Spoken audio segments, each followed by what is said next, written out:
Okay, let's just go for it.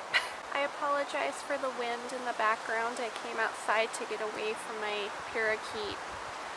My fiance is playing MMO, and for some reason my parakeet gets really pissed off at MMO fight music. So I came outside to get away from the noisy parrot, but then the minute I come outside it gets super windy. So either bird chirping or wind. So I'm sorry I haven't posted a video in ages. Lately I've just leaned really towards photos on like Instagram and my blog. And I just recently moved from Blogger to WordPress by myself, so figuring out all the coding to get myself moved over from Blogger to my own platform and getting my own domain name and buying hosting and all that has just taken up so much time. And then I have KomoriCon in Portland, Oregon coming up at the end of this month.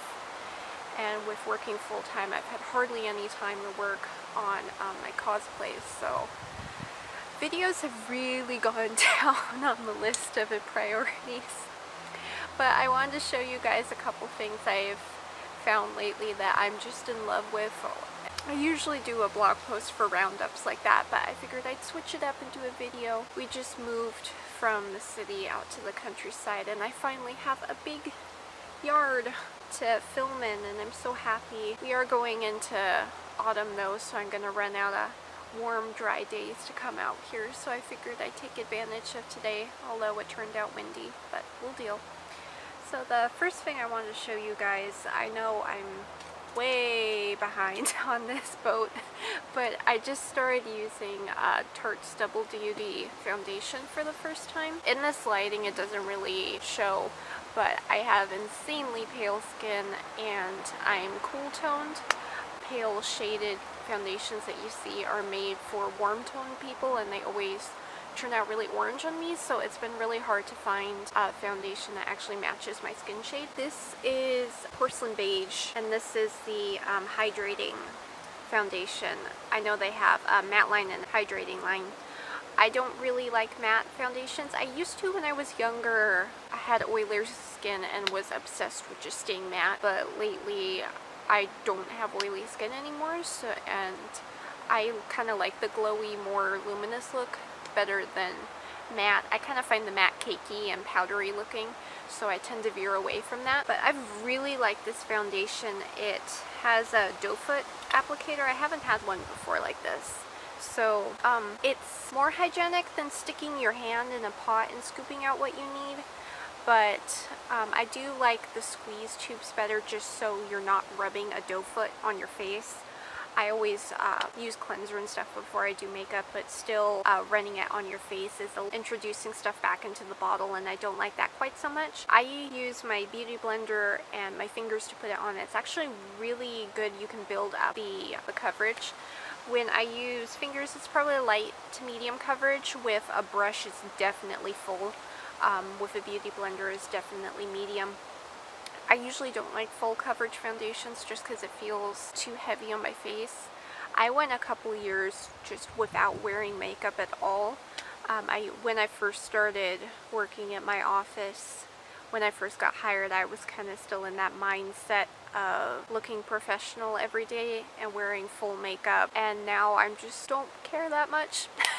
I like getting more sleep in the morning. So I'll wear makeup sometimes, really not on my to-do list anymore. I'll sleep in. On my days off I will. I just really like this foundation. It wears well throughout the day. It does crease a little still, and like your smile lines and your laugh lines, but it's not too bad, not at all. And then one other thing I found recently that I fell in love with, Wet n Wild came out with some new highlighters. This came out before they made the Zodiac collection, and I know they just came out with the Fire and Ice Dragon collection. They look almost exactly the same. I swear one of the shades in the Dragon collection is this. This is just the, what is this called? Royal Calx? Not sure how you say that, but it's just from the Mega Glow line. It's purple. I haven't played around with purple highlighters that much before, but I really like it. It doesn't show purple on the skin unless you really pack it on. Otherwise, it just comes off kind of pearly, illuminescent. And then moving on, I coming up with con season, I always have issues with trying to find a bag I want to haul around all day, because usually I'll have my purse and then I'll have a backpack with like water and snacks and stuff. But with people stopping you 24/7 to like take pictures and stuff, I've heard horror stories of purses just disappearing. So usually I have a purse that I just keep on me at all times with my wallet, my ID, and my cash and cards. And then I have the backpack with just stuff like food that I can put down. And yeah, it would suck if someone took it, but it wouldn't be the end of the world. So I've been trying to find a clutch that I can carry and easily kind of conceal behind me during pictures, because I just hate putting down my stuff. I know that makes me sound terrible, but I've had friends who have had their purses stolen so many times. I've been lucky so far, but don't want to jinx myself. This company recently sent me this cute little clutch. It has a detachable handle so you can just snip it on and off. It is big enough to put my phone in. I have it in this little pocket here, but beyond that there isn't much room for anything else. It has slides for your cards, and I think you could jam a checkbook and a pen in here, but honestly I don't carry my checkbook with me when I'm out. But it is nice. It's easy to put kind of behind your back in a picture, so I can keep my important stuff on me, like my cards and my cash, and then just chuck down the backpack and not worry about it walking off without me. And then the other thing I have, it's not so much a favorite as I discovered something I didn't know existed. They're called Tibetan singing bowls. It's a bronze bowl, and then it has a striker, and you run it around the rim, and it makes really interesting tones. They're meant to be used during meditation. To be honest, that's never really been something I was interested in, meditation, but recently I started stretching again. I did martial art about 5 years ago and was at the point where I could do the splits, the whole shebang. I really fell out of it, and I'm trying to get back up there again. The company offered to send me over, it's called Tantra Sounds is the name of the company. They make a lot of meditation supplies like pillows, and I think they do wind chimes and stuff like that too. But what they sent over is one of these singing bowls. It's beautiful. It has this engraving on the inside, and then it's just hammered copper.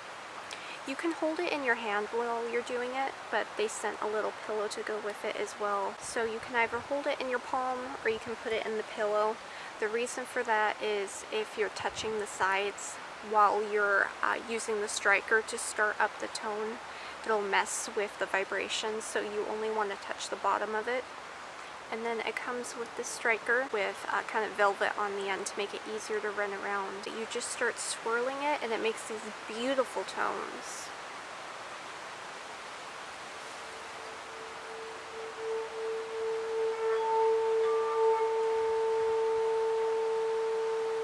It can get pretty loud, but it's just beautiful to listen to. I'm going to start researching a bit more. I know there are a lot of videos here on YouTube about how to do more complex tones with it, but so far I've just been having fun just playing around with it.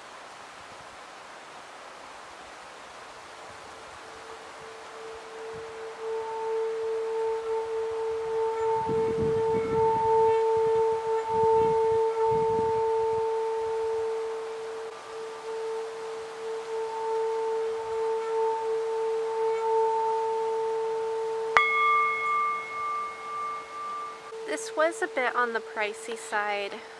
It was $40 for the bowl, and it comes with the striker and the little pillow.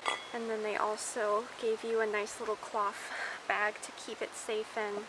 It came in this really gorgeous paper box as well to store it in. I've been having fun just playing around with it, but I'm definitely going to take some time to learn how to use it better. I've seen videos on YouTube of just hours of music with this, and I'd love to learn how to use it better. The last thing I wanted to show you guys is, again, I'm very late on getting on this, is I got a shutter release clicker from Amazon. This is actually, it's only $9, and it's so easy to use. If you take your own pictures, or if you do photography, or even just taking pictures at home, this is so nice. You just go into your camera settings and put it on the shutter release. For this, I'll link to a blog post I found explaining how to do it. And there's no syncing. It comes with the batteries already in it, so literally you just click and that's it.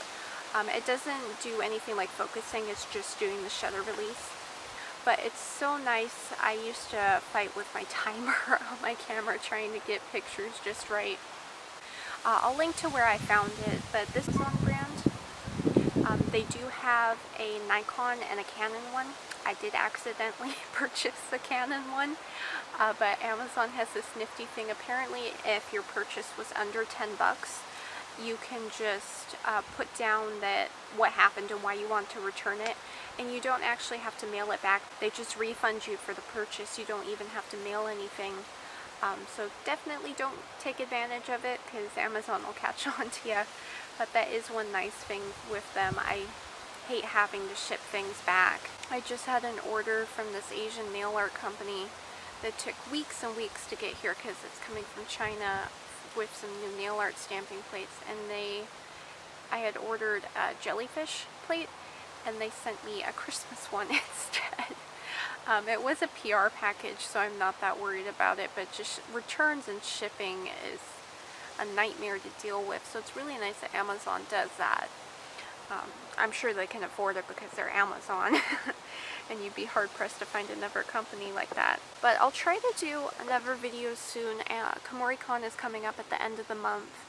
I'm planning on doing Chise's from Ancient Magnus Bride, her casual outfit, just the red vest and the skirt, and then KomoriCon has a formal ball, and there's one scene in the anime where she transforms into a phoenix, and I got this floor-length, gorgeous gold sequin evening gown.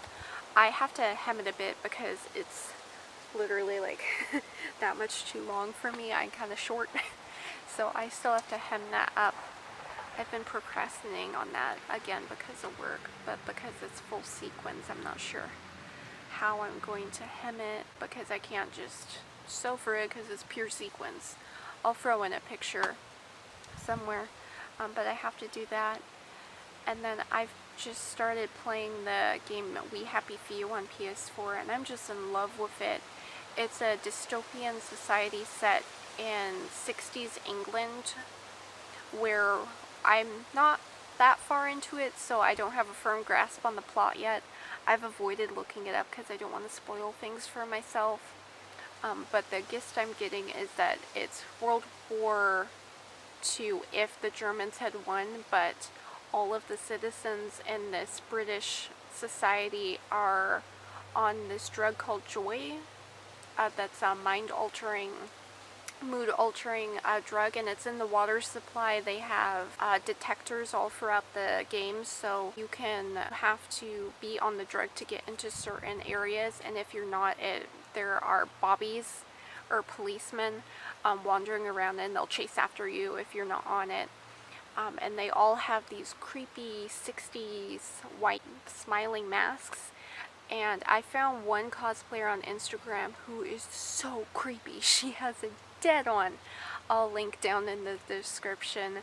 It's just amazing how close she got to the game, but I have tons of vintage clothes and I'm in love with this game, and I just realized the other day, oh, I could totally do this for a day at KomoriCon because I only have Chise planned out so far.